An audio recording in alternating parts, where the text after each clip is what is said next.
Masih dari seorang akhwat, Ustaz, yang dulunya akhwat ini tinggal di luar Jakarta, Ustaz.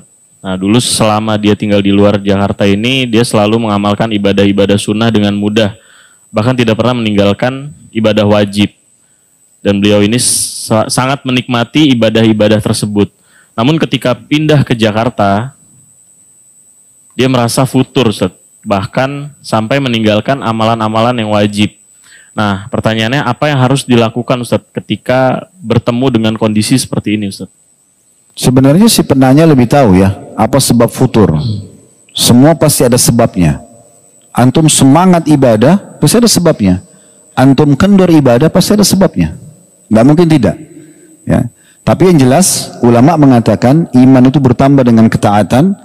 Berarti kalau kita makin rajin ibadah, berarti kita sedang meningkatkan iman kita.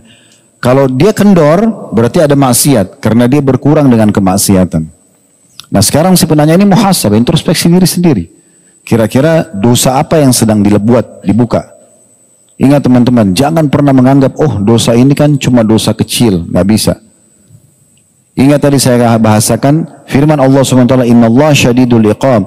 Allah sangat berat siksaannya. Itu maksudnya adalah bisa saja perbuatan, kalau kita kasih angka, perbuatan dosa ini angkanya cuma 1, hukumannya bisa 100, bukan 1. Jadi jangan pernah anggap remeh. Makanya kata Nabi SAW, orang mukmin itu kalau melakukan satu perbuatan dosa kecil, maka dia merasa seperti sebuah gunung besar yang akan menimpa dari atas punggungnya. Gitu kan? Beda dengan orang munafik, sebesar apapun dosa yang dia lakukan, dia hanya anggap seperti lalat yang hinggap di hidungnya, lalu dia usir seperti ini. Orang mukmin itu khawatir sekali. Para salafus soleh sudah pernah kami jelaskan teman-teman sekalian. Kalau jalan kakinya kesentuh batu saja, innalillahi wa inna ilaihi rajiun. Ini dosa apa nih? Sampai kaki saya kesentuh batu. Lewat di sebuah tempat kecium bau busuk aja, innalillahi wa inna ilaihi rajiun. Istighfar kepada Allah. Nabi Daud AS Allah gambarkan dalam Al-Quran. Allah ingin uji. Lagi duduk di singgasananya, Allah lempar bangkai. Langsung Nabi Daud AS sujud, tidak angkat kepalanya sampai wahyu turun. Mengatakan bahwasanya itu hanya ujian dari Allah SWT, bukan karena dosa yang dia lakukan.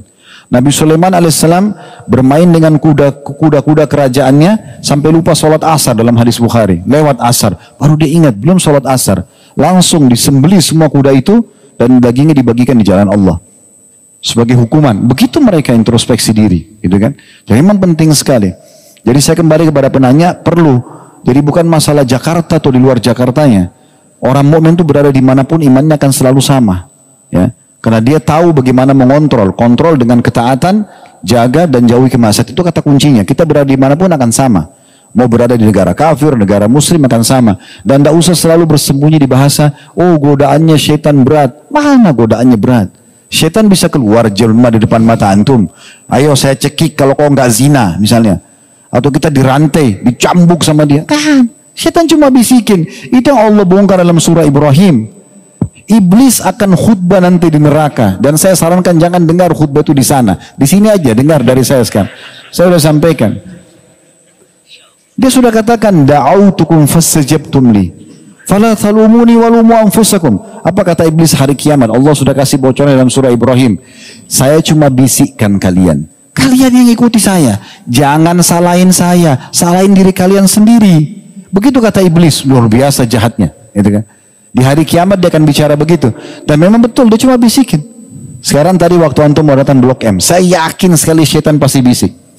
Macet. Jauh. Ada saja bisikannya. Tapi pada saat antum melawan. Dia mau buat apa?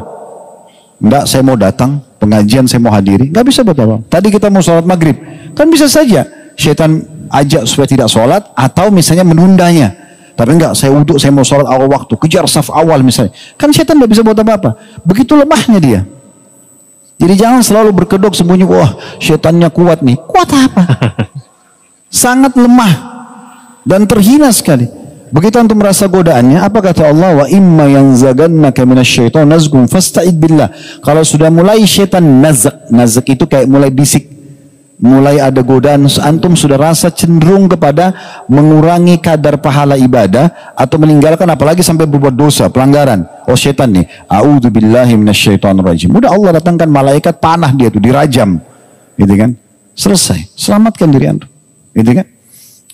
Jadi kita kembali lagi, kalau ini saya harap penanya ini kembali kepada sebab, dia pasti tahu sebabnya. Kenapa dia futur?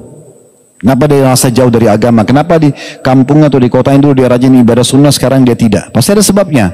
Apakah sebabnya itu karena kepadatan kerja? Apakah itu karena komunitas teman-teman yang dia sekarang bergaul gitu kan? Kita kan dia bisa tahu semuanya. Karena seharusnya orang mukmin tidak akan berubah dimanapun dia berada. Antum kalau sudah komitmen untuk menjaga itu akan terjaga. Para salafus saleh, mereka kalau ada di Madinah, dari para sahabat dulu, mereka di Madinah sholat malam, di kancah peperangan mereka sholat malam, lagi safar tiba di satu negara mereka sholat malam, tidak pernah mereka tinggalkan. Tidak akan berubah itu kalau orang mukmin.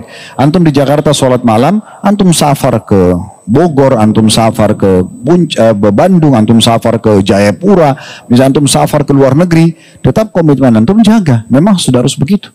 Ya, Allahu a'lam. Ya.